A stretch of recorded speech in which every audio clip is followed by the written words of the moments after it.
So these are our off-grid chickens, part two. This is, I think they're 3 weeks now, and they've got most of their feathers. Once they get the head feathers, we can put them outside. And it's still freezing here in North Idaho. Got down to about 31 last night, so it's too cold for them until they have all their feathers.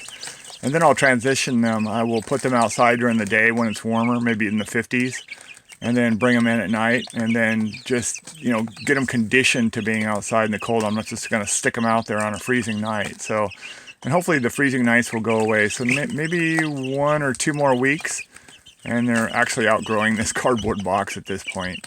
So, but we were putting a 1-gallon milk jug in there to keep them warm for the first 2 weeks, and that milk jug was just filled with hot tap water. And we would change that out about 4, 5, 6 times a day. If they start peeping, they need more heat. And if you see them huddling around the water bottle and the water bottle's at room temperature, then you know they need more heat. So you just kind of keep an eye on them. And we put this box close to our wood stove to keep them warm as well, and kept the house at about 78 degrees the whole time so that they were warm. And that's how we get around having a non-electric chicken raising brooder. And then that's our LED light that we run, and I charge those batteries once a day. I leave it in there during daylight hours, and at night I turn it off and they go to sleep, and they're not pecking and making all kinds of noise while you're trying to sleep. And then I put like a dish towel over the box so that as they flap around and stuff, they don't create a lot of chicken dust in the house.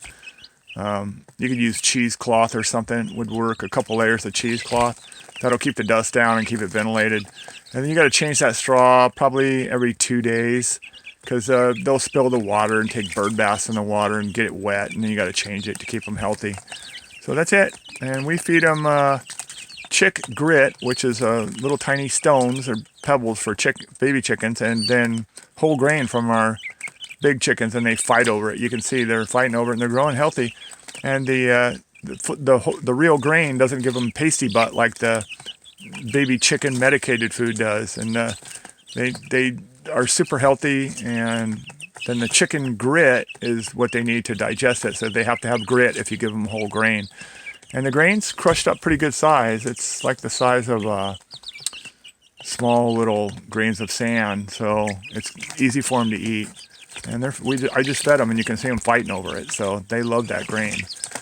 And there you go. These guys are 3 weeks, I guess, and totally healthy. These are Rhode Island Reds.